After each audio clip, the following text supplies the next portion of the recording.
Our children are dying. Rare footage shows plight of civilians in besieged Sudan city. The women at the community kitchen in the besieged Sudanese city of El-Fasher are sitting in huddles of desperation. Our children are dying before our eyes, one of them tells the BBC. We don't know what to do. They are innocent. They have nothing to do with the army or its paramilitary rival, the Rapid Support Forces. Our suffering is worse than what you can imagine. Food is so scarce in El-Fasher that prices have soared to the point where money that used to cover a week's worth of meals can now buy only one. International aid organizations have condemned the calculated use of starvation as a weapon of war. The BBC has obtained rare footage of people still trapped in the city, sent to us by a local activist and filmed by a freelance cameraman. The Sudanese army has been battling the Rapid Support Forces, RSF, for more than 2 years after their commanders jointly staged a coup and then fell out. El-Fasher, in the western Darfur region, is one of the most brutal front lines in the conflict. The hunger crisis is compounded by a surge of cholera sweeping through the squalid camps of those displaced by the fighting, which escalated this week into one of the most intense RSF attacks on the city yet. The paramilitaries tightened their 14-month blockade after losing control of the capital Khartoum earlier this year and stepped up their battle for El-Fasher, the last foothold of the armed forces in Darfur. In the north and center of the country, where the army has wrestled back territory from the RSF, food and medical aid have begun to make a dent in civilian suffering.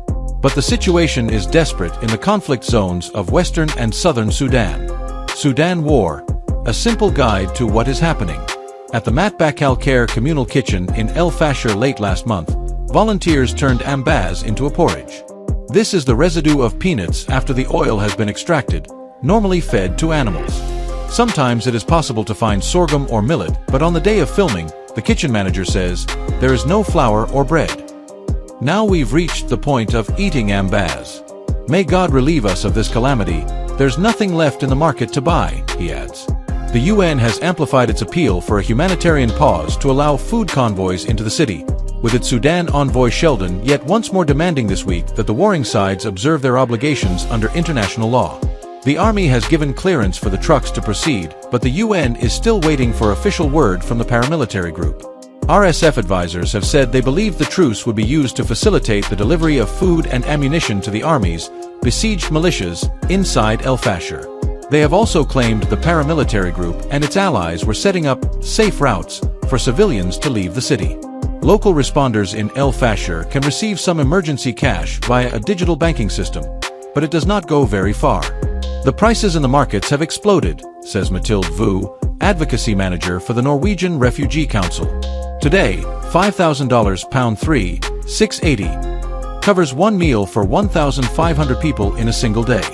3 months ago, the same amount could feed them for an entire week. Doctors say people are dying of malnutrition. It is impossible to know how many. One report quoting a regional health official put the number at more than 60 last week. Hospitals cannot cope.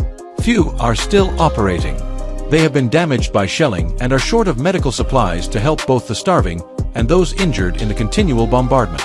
We have many malnourished children admitted in hospital, but unfortunately there is no single sachet of therapeutic food, says Dr. Ibrahim Abdullah Qatar, a pediatrician at the Al Saudi Hospital, noting that the 5 severely malnourished children currently in the ward also have medical complications.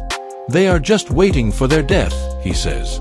When hunger crises hit, those who usually die first are the most vulnerable, the least healthy, or those suffering from pre-existing conditions. The situation, it is so miserable, it is so catastrophic, the doctor tells us in a voice message. The children of El-Fasher are dying on a daily basis due to lack of food, lack of medicine. Unfortunately, the international community is just watching. International non-governmental organizations working in Sudan issued an urgent statement this week declaring that sustained attacks, obstruction of aid and targeting of critical infrastructure demonstrate a deliberate strategy to break the civilian population through hunger, fear, and exhaustion. They said that anecdotal reports of recent food hoarding for military use add to the suffering of civilians. There is no safe passage out of the city, with roads blocked and those attempting to flee facing attacks, taxation at checkpoints, community-based discrimination and death, the organization said.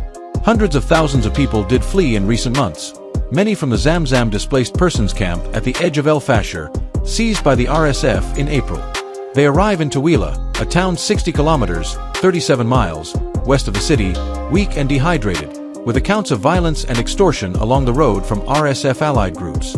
Life is safer in the crowded camps, but they are stalked by disease, most deadly of all, cholera. It is caused by polluted water and has killed hundreds in Sudan, triggered by the destruction of water infrastructure and lack of food and medical care, and made worse by flooding due to the rainy season. Unlike El-Fasher, in Tawila aid workers at least have access, but their supplies are limited, says John Joseph Ochibi, the on-site project coordinator for a group called the Alliance for International Medical Action. We have shortages in terms of washing facilities, in terms of medical supplies, to be able to deal with this situation, he tells the BBC. We are mobilizing resources to see how best we can be able to respond. Sylvain Pennicod of Médecins Sans Frontières, MSF, estimates there are only 3 liters of water per person per day in the camps, which, he says, is way below the basic need and forces people to get water from contaminated sources. Zubaida Ismail Ishaq is lying in the tent clinic. She is 7 months pregnant, gaunt and exhausted. Her story is a tale of trauma told by many. She tells us she used to trade when she had a little money, before fleeing El-Fasher. Her husband was captured by armed men on the road to Tawila. Her daughter has a head injury. Zubaida and her mother came down with cholera shortly after arriving in the camp. We drink water without boiling it, she says. We have no one to get us water. Since coming here, I have nothing left. Back in El-Fasher, we hear appeals for help from the women clustered at the soup kitchen, any kind of help. We're exhausted. We want this siege lifted, says Faiza Abkar Mohammed. Even if they airdrop food, airdrop anything, we're completely exhausted.